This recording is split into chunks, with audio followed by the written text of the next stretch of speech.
વિદ્યાર્થી મિત્રો, ધોરણ 8 વિજ્ઞાન પાઠ 3 સંશ્લેષિત રેસાઓ અને પ્લાસ્ટિક સ્વાધ્યાયના પ્રશ્નોની ચર્ચા કરવાની છે. ગયા લેક્ચરમાં 1 થી 7 પ્રશ્નોની ચર્ચા કરી હતી. 8મો પ્રશ્ન એવો છે કે એમાં કેટલા પ્લાસ્ટિકના ઉત્પાદનો છે, એમાંથી કેટલા ઉત્પાદનો કે જેનું રિસાયકલ થઈ શકે અને કેટલા પ્લાસ્ટિક જેનું રિસાયકલિંગ થઈ શકતું નથી, તેમાં વર્ગીકરણ કરવાનું છે, યાદી બનાવવાનું છે. રિસાયકલ થઈ શકે તેવા પદાર્થો અને રિસાયકલ ન થઈ શકે તેવા પદાર્થો. એમાં પહેલો પદાર્થ છે ટેલિફોનના ઉપકરણો. તો ટેલિફોનના ઉપકરણો તેનું રિસાયકલ થઈ શકતું નથી.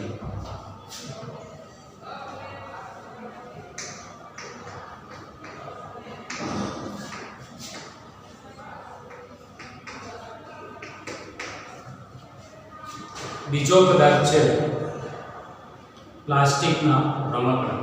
તો તેનું રિસાયકલ થઈ શકે છે.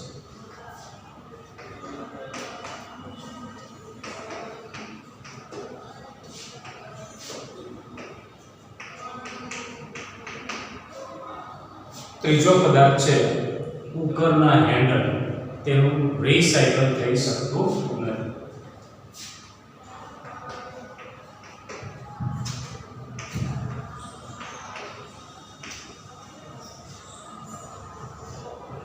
ત્યાર પછી છે થેલીઓ.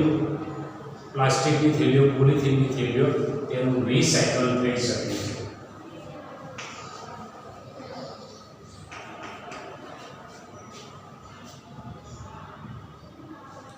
બોલ પોઈન્ટ પેન, તેનું રિસાયકલ થઈ શકતું નથી.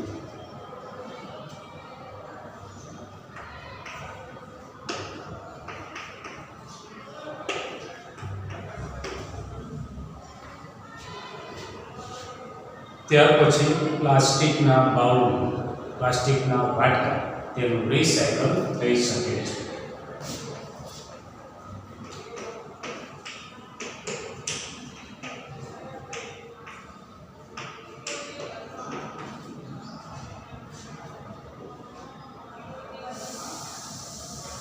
ઇલેક્ટ્રિક વાયર પરના પ્લાસ્ટિકના પોલ, તેનું રિસાયકલ થઈ શકે છે.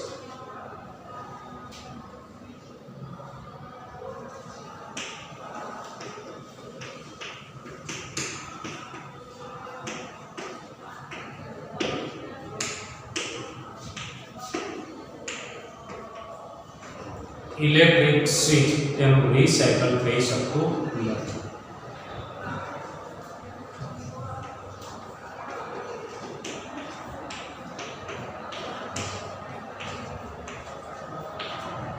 પ્લાસ્ટિકની ખુરશી, તેનું રિસાયકલ થઈ શકે છે.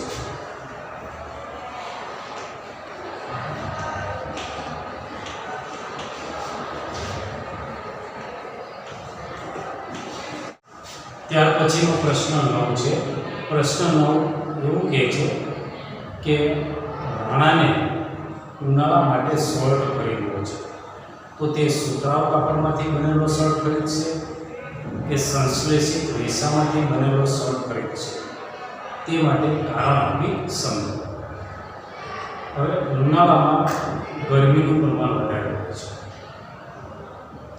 અને સુતરાઉ કાપડ એ પરસેવો શોષી લે છે. એટલે રાણાને ઉનાળા માટે શર્ટ ખરીદવો હોય તો તે સુતરાઉ કાપડમાંથી બનેલો શર્ટ ખરીદશે. એટલા માટે કે સુતરાઉ કાપડ એ ગરમીનું શોષણ કરી લે છે, પરસેવો શોષી લે છે. જ્યારે સંશ્લેષિત રેસામાંથી બનેલું કાપડ એ પરસેવાનું શોષણ કરતું નથી. ઉનાળામાં એ સુતરાઉ કાપડમાંથી બનેલો શર્ટ પહેરે ત્યારે ગરમીને કારણે શરીરમાં ઉત્પન્ન થયેલો પરસેવો શોષાય છે અને ગરમી સામે રાહત મળે છે. સંશ્લેષિત રેસામાંથી બનેલો શર્ટ, સંશ્લેષિત રેસાના કાપડમાંથી બનેલો શર્ટ એ પહેરે તો તે પરસેવાનું શોષણ થતું નથી, જેના કારણે તેને ગરમી આવે છે. માટે રાણાને ઉનાળામાં ગરમી માટે જો એને શર્ટ ખરીદવો તો તે સુતરાઉ કાપડમાંથી બનેલો સ્વર્ગ હોય છે.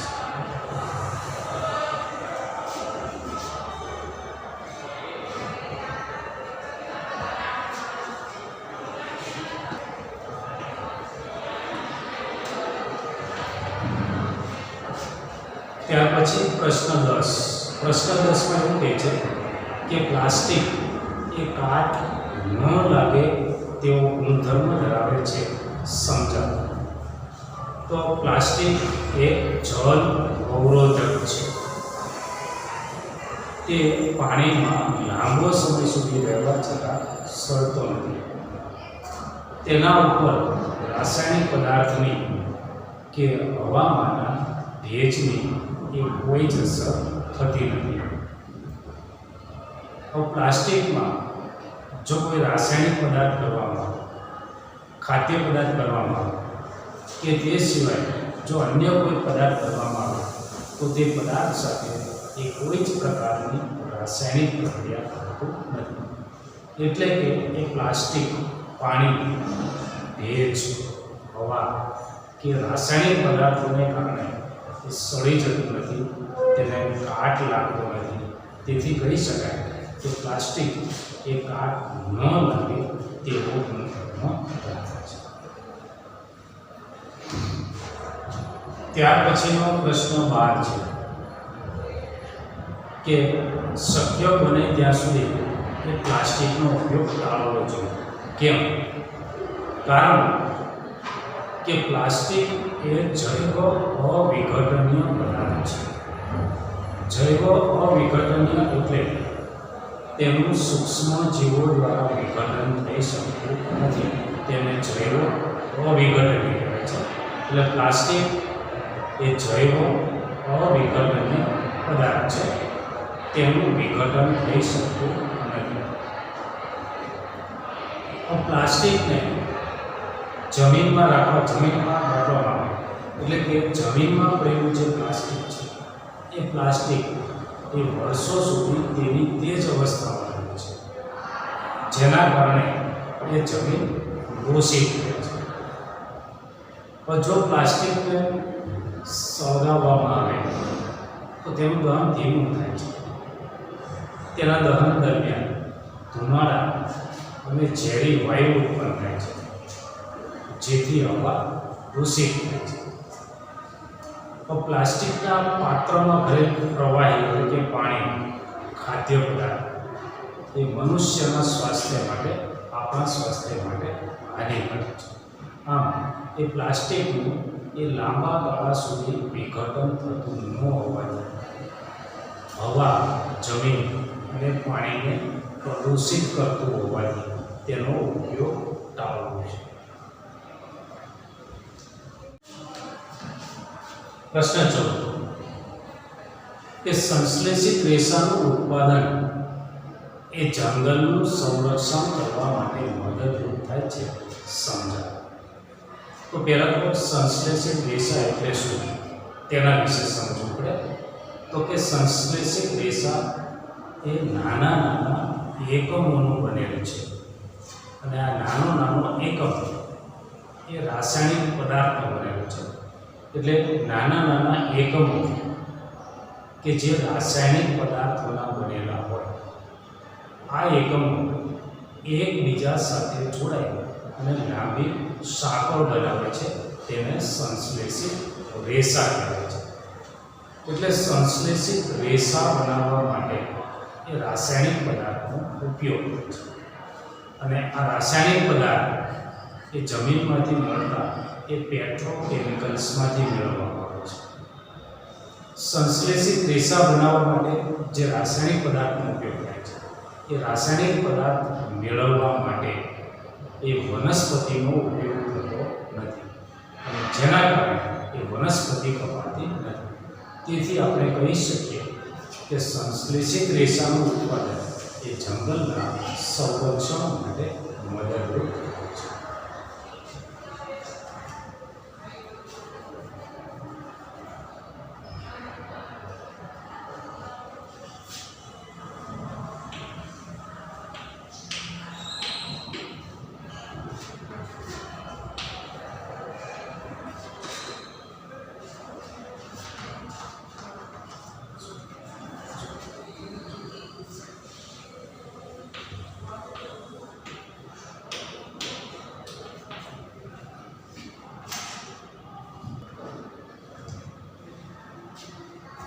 સ્વાધ્યાયના પ્રશ્નો પૂરા થયા.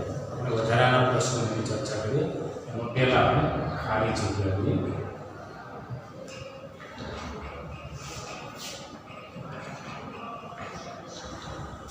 પહેલી ખાલી જગ્યા છે કે ઘણા નાના એકમોને મોનોમોર પણ કહેવાય છે.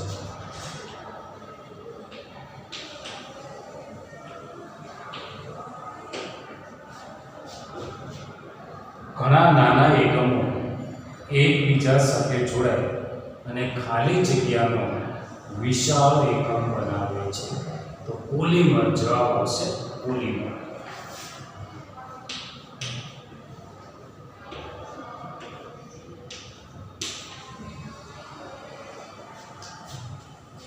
ત્યાર પછી ખાલી જગ્યા છે કે કપાસ એ ખાલી જગ્યા તરીકે ઓળખાતો પોલિમર છે.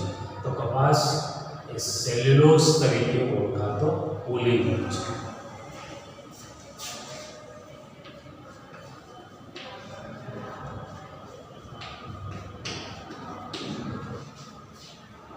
રેયોન એક કુદરતી સ્ત્રોત ખાલી જગ્યામાંથી મળે છે. તો રેયોન મેળવવા માટે લાકડાના માવાનો ઉપયોગ થાય છે. લાકડાના માવા પર રાસાયણિક પ્રક્રિયા કરી અને રેયોન રેશમ મેળવવામાં આવે છે. એટલે રેયોન એ કુદરતી સ્ત્રોત લાકડાના માવામાંથી મેળવવામાં આવે છે.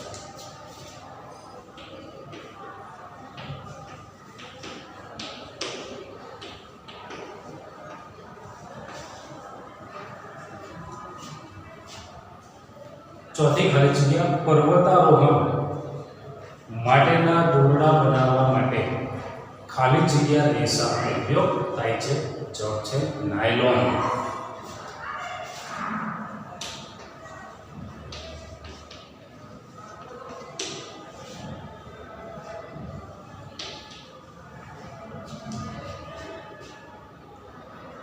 રેયોન રેસાને ખાલી જગ્યા તરીકે પણ ઓળખવામાં આવે છે. રેયોન રેસાને કૃત્રિમ રેશમ તરીકે પણ ઓળખવામાં આવે છે.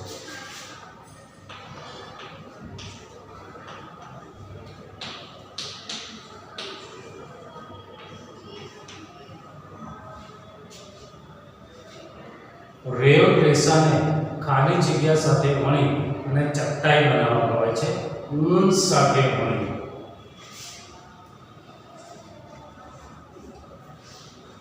ચટાઈ બનાવવામાં આવે છે. નાયલોનનો તાંતણો ખાલી જગ્યાના વાયર કરતાં પણ મજબૂત છે. તો નાયલોનનો તાંતણો એ સ્ટીલના તાંતણા કરતાં, સ્ટીલના વાયર કરતાં પણ મજબૂત છે.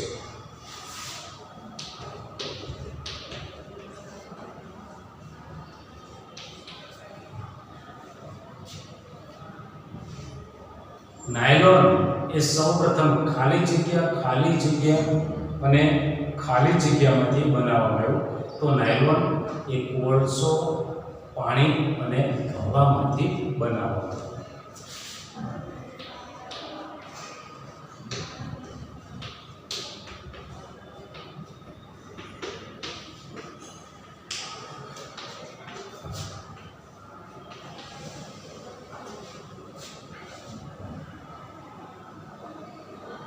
ખાલી જગ્યા એવા રસાયણો છે કે જે ફળોને તેમની સુગંધ આપે છે.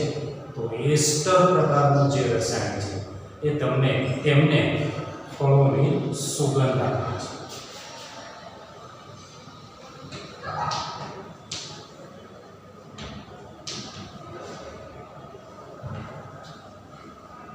એક્રેલિક રેસા એક કુદરતી રેસા ખાલી જગ્યા જેવા છે. તો એક્રેલિક રેસા એ કુદરતી રેસા ઊન જેવા રેસા છે. ખાલી જગ્યા અને ખાલી જગ્યા પોલિએસ્ટરના ખૂબ જ જાણીતા સ્ત્રોત છે. તો પેટ,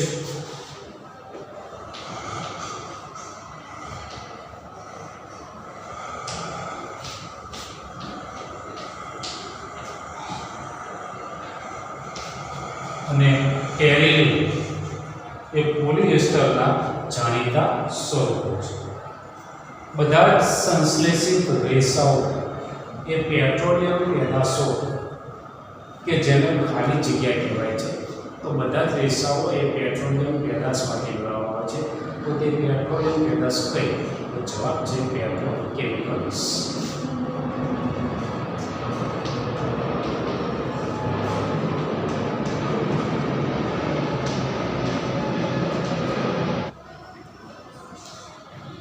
હવે આપણે પ્રશ્નના જવાબની ચર્ચા કરીએ કે જેનો જવાબ માત્ર એક જ શબ્દમાં આવતા હોય તેવા પ્રશ્ન.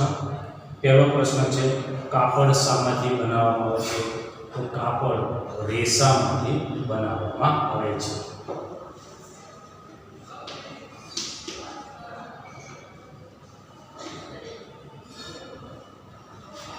બીજો પ્રશ્ન છે, સેલ્યુલોઝ પોલિમરના એકમનું નામ જણાવો. તો સેલ્યુલોઝનો જે પોલિમર છે એનો એકમ છે ગ્લુકોઝ.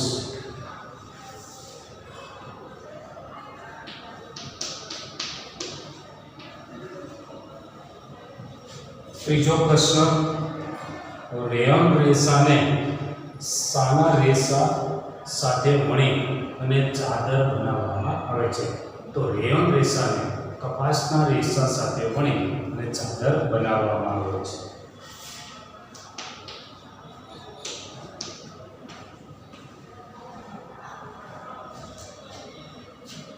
લાકડાના માવા પર રાસાયણિક પ્રક્રિયા કરીને કયા સંશ્લેષિત રેસા બનાવવામાં આવે છે?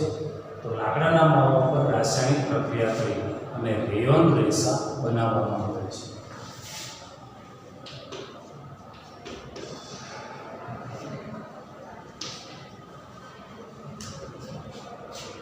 કુદરતી કાચા માલનો ઉપયોગ વગર બનાવેલા માનવ સર્જિત રેસાનું નામ.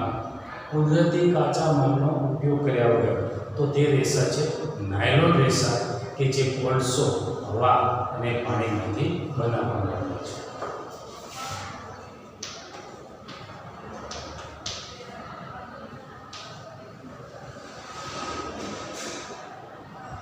ફળોને તેમની સુગંધ આપે તેવા કાર્બનિક વર્ગ ધરાવતા સંશ્લેષિત રેસાનું નામ. તો તે છે પોલિએસ્ટર.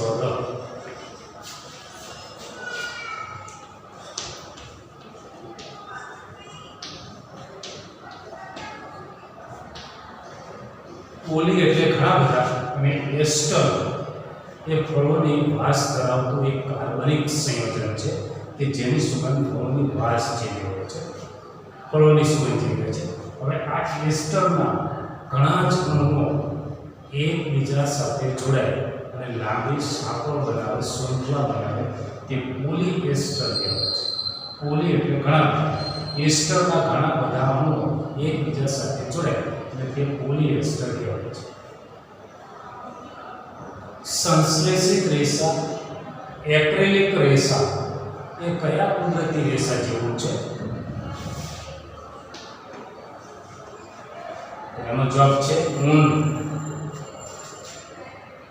સાના કાચા માલ પર પ્રક્રિયાઓ દ્વારા સંશ્લેષિત રેસા બનાવવામાં આવે છે? તો સંશ્લેષિત રેસા બનાવવા માટે પેટ્રોકેમિકલ્સ ઉપર પ્રક્રિયા કરી અને બનાવવામાં આવે છે.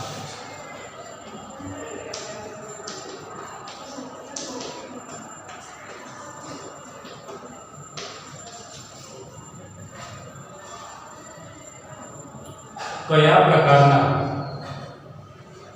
પ્લાસ્ટિકને કોઈ આકારમાં ઢાળ્યા પછી ગરમ કરીને નરમ બનાવી શકાતું નથી? તો થર્મોસેટિક પ્લાસ્ટિક એવું પ્લાસ્ટિક છે કે ગરમ કરી અને આકારમાં ઢાળ્યા બાદ તે નરમ થતું નથી.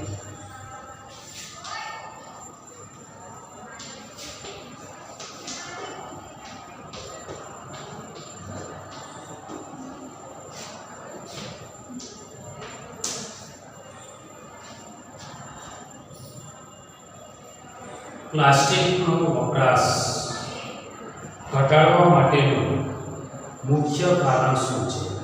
તો પ્લાસ્ટિકનો વપરાશ ઘટાડવા માટેનું મુખ્ય કારણ કે તેનું જૈવ વિઘટન થઈ શકતું નથી. આ જ તેનું મુખ્ય કારણ છે.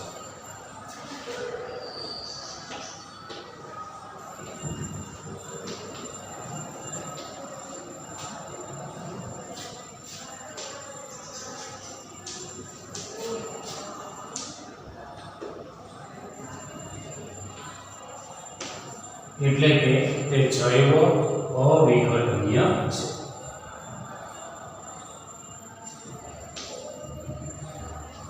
વિદ્યાર્થી મિત્રો, આ સાથે પાઠ 3 પૂર્ણ થાય છે.